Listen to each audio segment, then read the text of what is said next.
Questa settimana siamo a Castel Guglielmo, un altro paese nell'Alto Polesine, un paese importante perché ha il 95% degli insediamenti industriali di Amazon, un parco fotovoltaico che fino a poco tempo fa era il più grande d'Europa e quindi ha una dimensione da una parte logistica importante, però come tutti i nostri paesi soffre moltissimo il deserto demografico.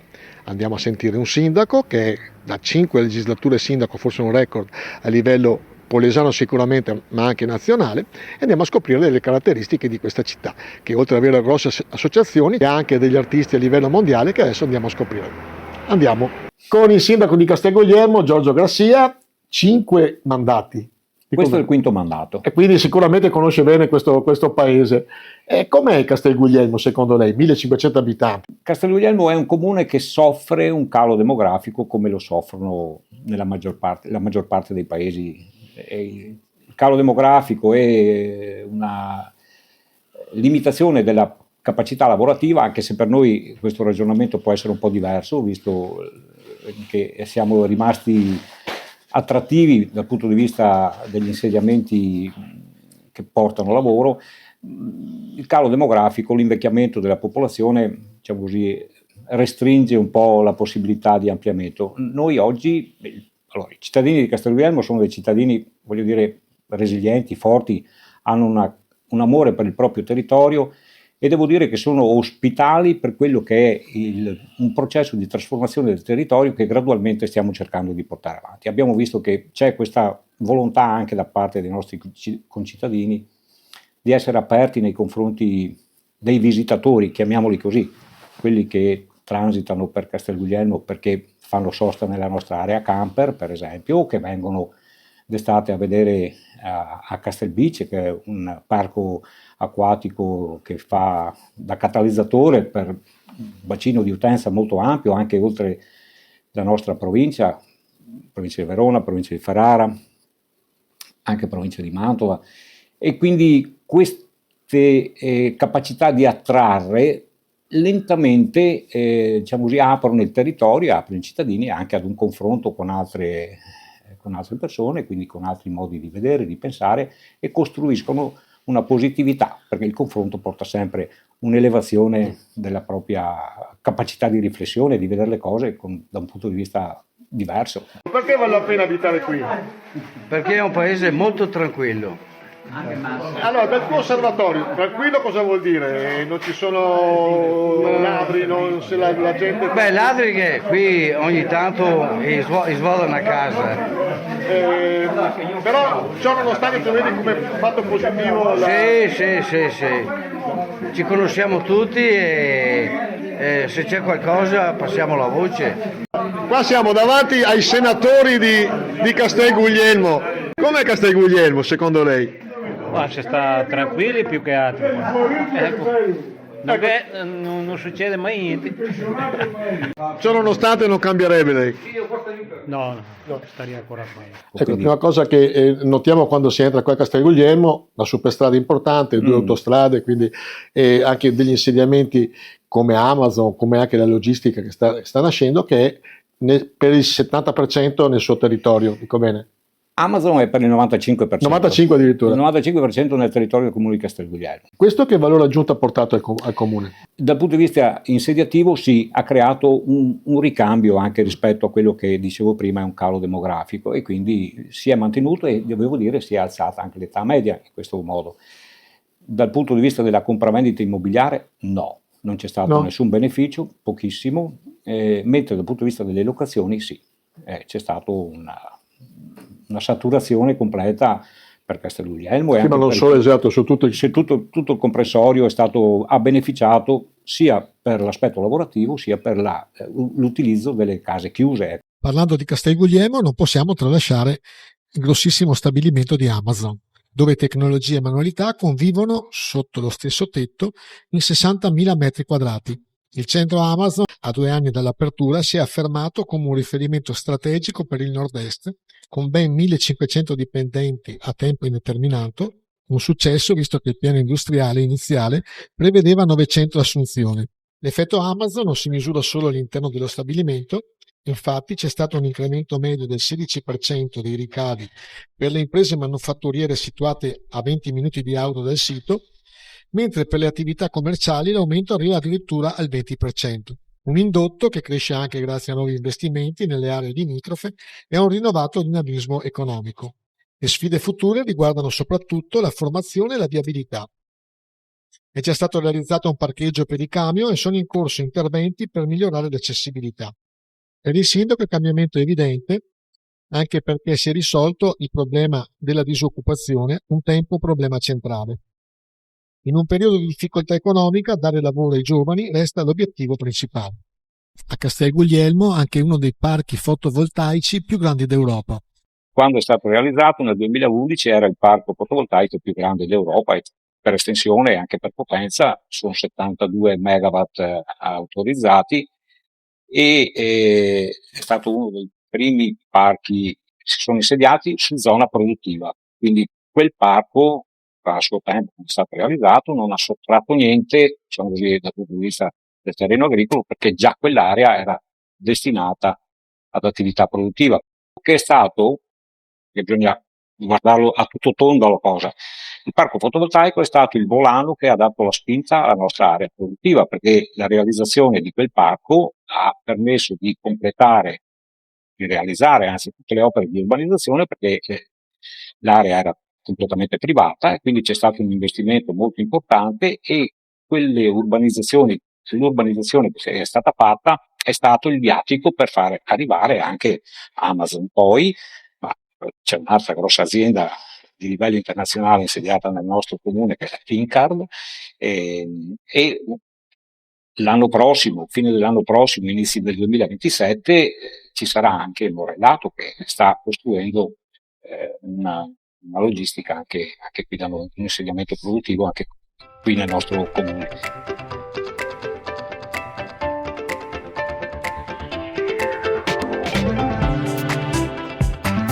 La provincia di Rovigo non riesce a crescere rispetto a altre province vicine, tipo Ferraro. Secondo lei una delle cause cosa può essere? Fatica, dice, trovare un'unica causa, una serie di cause. Sì, diciamo che la mia esperienza mi porta a dire che il Polesine ha una potenzialità inespressa. Non si riesce a mettere a comune denominatore le potenzialità che il territorio offre e quindi riuscire con un'azione congiunta, perché alcune cose devono essere fatte in modo, voglio dire, assolutamente trasversale, apolitico. La promozione del territorio è una promozione che riguarda tutti e quindi avere una cabina di regia che riesca ad essere il trade union tra un territorio che è il nostro, che è particolare perché la provincia di Rovigo sono 125 km, allungato, sì, è una striscia stretto ed allungato, stretta ed lunga, esatto, e quindi direi che non è semplice, però il comune capoluogo è un comune baricentrico rispetto a monte e a valle di questo territorio e quindi sì, una regia fatta bene potrebbe dare qualche soddisfazione in più anche per il nostro territorio ed essere maggiormente valorizzato. Ecco, perché veramente abbiamo delle realtà che sono invidiate anche da fuori, abbiamo delle particolarità che ci sono solo qua e basta. Quindi sarebbe questo, secondo me, occorre tanta volontà e tanto lavoro da fare. E quando parla di tanta volontà lo trova anche negli altri suoi colleghi? Da una parte è sentita l'esigenza di unire le forze per sostenere meglio le difficoltà che oggi attanagliano gli enti pubblici, che sono quelli che poi erogano i servizi sul territorio.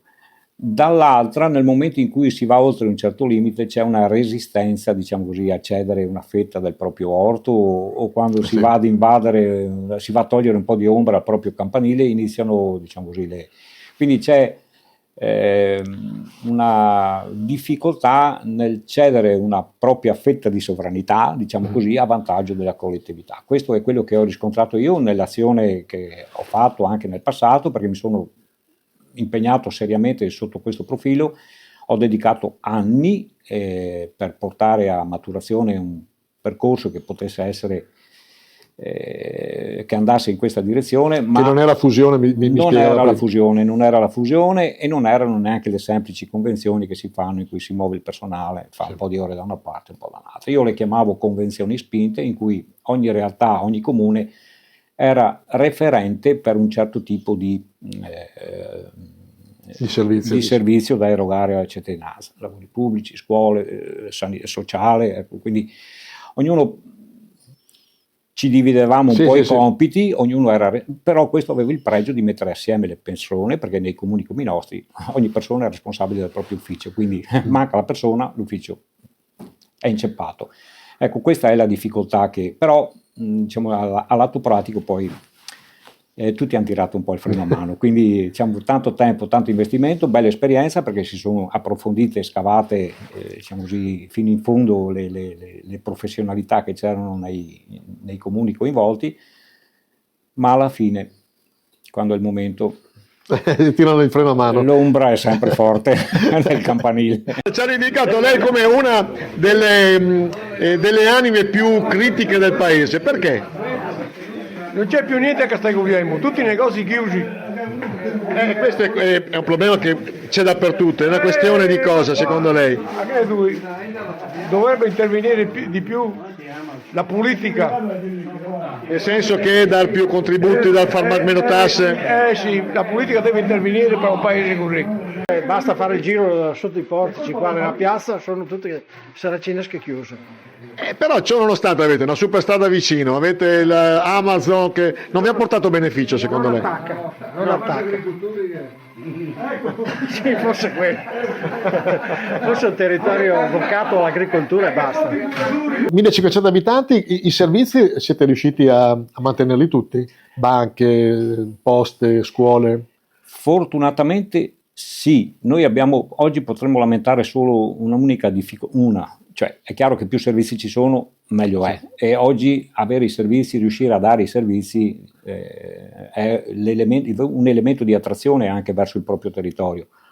Oggi noi abbiamo la fortuna di avere una caserma dei carabinieri, un ufficio postale, comunque abbiamo una banca presente sul territorio, abbiamo un piccolo mercato, abbiamo la chiesa, abbiamo un teatro che è parrocchiale ma che viene utilizzato perché c'è una grande disponibilità, quindi ci sono quei servizi che sono l'impianto di distribuzione carburante, cioè cose che te ne accorgi quando mancano, quanto valgono, finché ce l'hai non te ne accorgi. E oggi noi soffriamo il fatto che però ha chiuso un'attività importante per la realtà sociale del nostro comune, che è un market che avevamo qua e che non ha ancora riaperto i battenti e quindi quello crea effettivamente sicuramente un disagio perché non avere la possibilità, soprattutto per una popolazione che ha una capacità di muoversi limitata, mette in difficoltà le persone. Noi come amministrazione comunale cerchiamo di agevolare questi percorsi perché chi era interessato insomma è passato di qua e quindi gli abbiamo dato tutto il supporto che era possibile, anche di più devo dire. Però poi alla fine questo dipende da una iniziativa privata, non è più e quindi pubblico, se non guadagna chiude. Sì, c'è una logica anche economica dietro le cose perché delle difficoltà della comunità di fronte può interessare fino a un certo punto. Esatto, si scontra contro poi una realtà economica che... Giovane commerciante a Castelguglielmo, vale la pena avere un'attività come la vostra qua a Castelguglielmo? Beh, guarda, allora noi siamo contenti di avere il negozio qua perché insomma il giro c'è, almeno, e anche insomma se è un paesino piccolino la gente viene, si trova bene e ritorna con il passaparola. Poi l'occhiale diciamo che non è un oggetto che si acquista prevalentemente online ancora, quindi siamo abbastanza contenti insomma. Una domanda mia personale, 5 mandati, non è stanco? No. Ancora c'è l'entusiasmo del primo mandato? Sì. Io devo dire che amo il mio paese, nonostante le apparenze, si dice così, no? Io amo il mio paese, mi sono sposato, ho scelto di rimanere qua, pur avendo io e mia moglie il lavoro fuori dal comune di Castelguglielmo, dal territorio qua, abbiamo scelto di rimanere qua, devo dire che anche diciamo così, la guerra per mantenere vivo il mio paese l'ho fatta e diciamo così, ho anche avuto qualche pressione, diciamo così, politica su queste vicende, però l'amore che ho per il mio territorio, il vederlo crescere, è quello che mi permette di poter dire a me stesso che ho fatto tutto quello che potevo umanamente fare per me, come famiglia, per dare un'opportunità magari in più ai miei figli, che oggi non lavorano qua e sono da altre parti. Però voglio dire, allora quando ho iniziato volevo creare delle condizioni perché i ragazzi potessero fermarsi qui, ecco, e quindi dare una possibilità, e quindi tutto quello che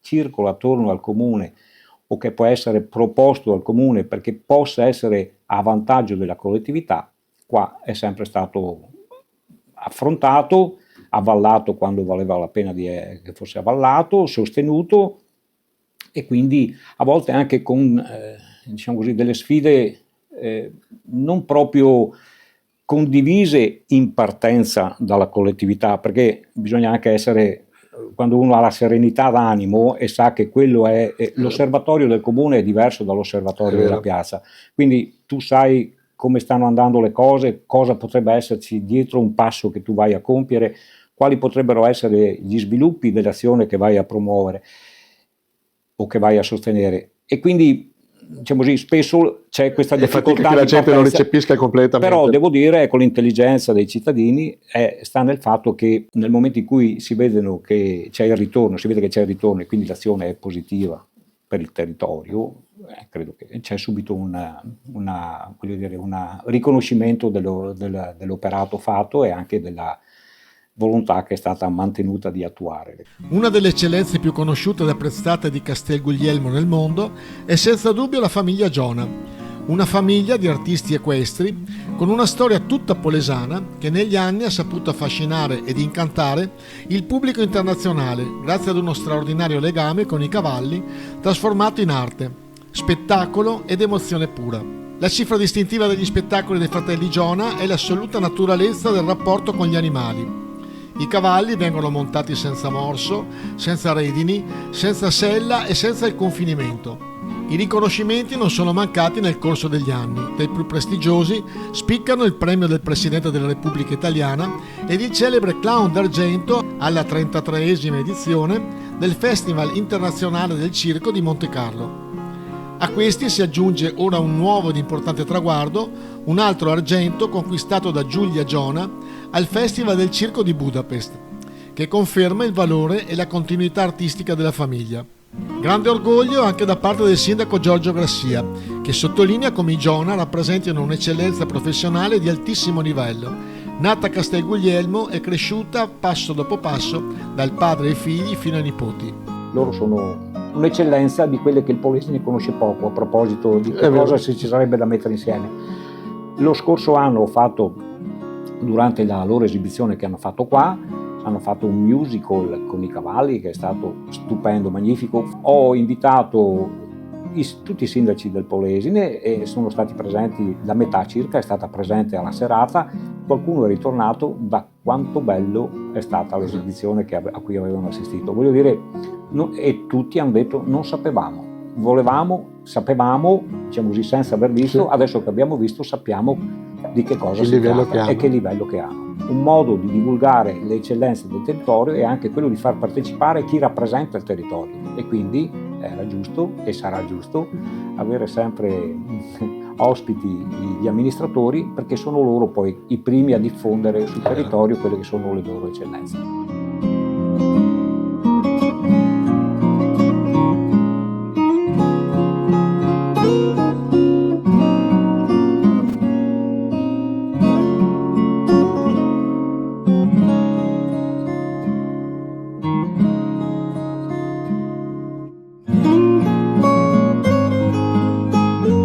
L'ultima domanda però la faccio bis. Come vede fra 10 anni la provincia di Rovigo e come vede fra 10 anni Castel Guglielmo? E la provincia di Rovigo, siamo stati infrastrutturati bene con la Transpolesana, il casello di Villamarzana, la Valdastico qui, ci ha creato le condizioni per poter essere un passo avanti. Che cos'è che manca? Manca il completamento di quelle opere, perché se non c'è una infrastrutturazione completa, mancano le condizioni perché diventiamo effettivamente importanti dal punto di vista dell'attrattiva nei confronti degli altri. Dispiace che con i fondi PNRR non si sia spinto nella direzione di fare decollare completamente questo territorio. Vuol dire che dobbiamo crederci. Se ci si crede, tutti quanti, si crea anche un sostegno politico che ti indirizza, perché quando le cose si vogliono, questa è l'esperienza mia, quando le cose si vogliono e sono fatte bene, sono sensate, non sono campate in aria, l'attenzione la trovi sempre. E per Castelguglielmo invece? Tra 10 anni avrò una zona produttiva completamente esaurita, perché non ci sarà più un metro quadro disponibile, una capacità di lavoro che darà risposta ancora di più a un territorio provinciale, perché quelle che sono le iniziative che sono in andamento mi portano a dire questo, occorrono i tempi tecnici di realizzazione, ma qualche altro centinaio di posti uscirà da questo territorio a vantaggio della collettività. Quello su cui noi puntiamo sono i servizi. Puntata finita, anche Castelguglielmo lo spuntiamo, siamo quasi arrivati alla fine di questo nostro viaggio, di questi nostri 50 comuni della provincia di Rovigo, e come sempre da Leandro Maggi è un piacere stare con voi. Ciao ciao!